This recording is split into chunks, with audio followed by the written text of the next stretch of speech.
So the first chapter looked at the culture and plurality of cultures. I apologize for the spelling mistake. So it describes culture as being the particular expression of human beings, their specific way of being, and organizing their presence in the world. So this chapter really talked about globalization and how it's shown the plurality of cultures that characterize human experience, and how that plurality has enabled communication among various areas of the world. Talked about ethnic and cultural differences and how they're not the cause of all the conflicts in the world today, that many people blame it on ethnic and cultural differences, but there's deeper problems than that in the world. And so it encourages profound intercultural relationships among both groups and individuals. So it also offers several approaches to pluralism, the first being the relativistic approach, which means respecting the differences but separating them into their own areas. The approach offers no adequate solutions for coexistence and fails to encourage intercultural dialogue at all. Then there's the assimilation approach, which is characterized by the demand for the other person to adapt to you. And this approach is advanced by a culture with universal pretensions, which seeks to impose its own cultural values onto others. So the best approach is the intercultural approach, which it views diversity no longer as a problem, but as an advantage. And it talks about the dynamic idea of culture and how intercultural strategies function when they avoid separating individuals into their own separate areas and their own spheres, but instead rather promote encounter, dialogue, and interconnectivity between the two. So to allow people to coexist, that's the big word in this chapter, coexist, and to deal with possible conflict through that coexisting. So it talks about educational programs, principal areas of attentions.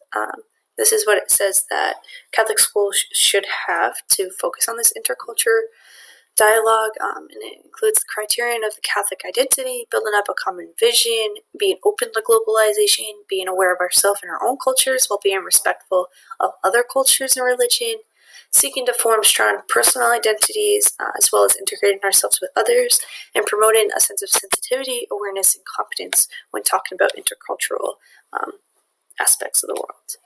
So the one quote that I found most appropriate here from this article was one that they put in there, said by Pope Francis. I love Pope Francis. So that's there to read if you'd like to read it. It's a little long. But as Catholic educators, what we can take away from this document is how important it is to take an intercultural approach to change in education and to avoid relativism and assimilation. And also, we should look at the world in a very optimistic mindset, so we can recognize the abundance of joy that comes from the world and the amount of community and respect this world does provide us if we only look for it. So the final document I looked at was Educating to Fraternal Humanism, Building a Civilization of Love 50 Years After Populorum Progressio. So this document looked at how in today's world there's so many different inequities around the world, and they are what creates poverty, unemployment, exploitation, racism, insecurity. But it also looks at how the world presents us with lots of encouraging opportunities that are often overlooked. So integration can signify solidarity rather than marginalization, and it talks about how education needs to be humanizing. And that means that we need to realize that we need to modernize the educational pact between the generations to better be more intercultural and accepting. So this also talks about dialogue. It talked a lot about dialogue and how important it is to be an accepting, and how in order for that to be, the dialogue needs to be free and equal.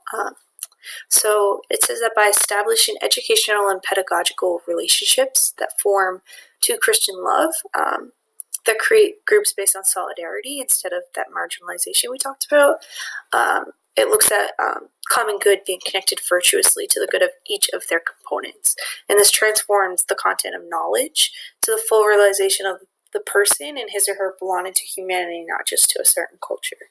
And so overall, that just means that fraternal humanism can globalize hope and encouragement. So the quote I took away from this document was that we urge all those who, by profession and vocation, are engaged in educational processes at all levels to live their experience with dedication and wisdom. And so that speaks to all of us as Catholic educators, that we should live our teaching experience and our daily lives with dedication to our work and also to wisdom. So what we as Catholic educators can ultimately take away from this document is the importance of the need to humanize education, as well as the need to have dialogue in our classroom and in our workspace. But that dialogue needs to be free and equal for everyone involved. And also, we should keep the common good in mind at all times. So together, all four of these documents have addressed those engaged in Catholic school, and whether they be educators, parents, administrators, students. They all convey the world of encouragement of hope that is so often overlooked.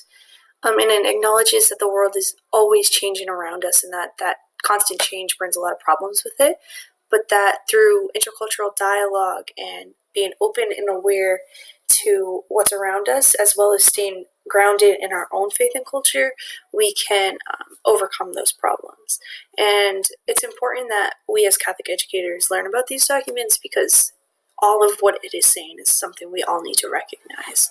So that concludes my presentation. I apologize for not being there, and good luck if I can figure out how to stop it.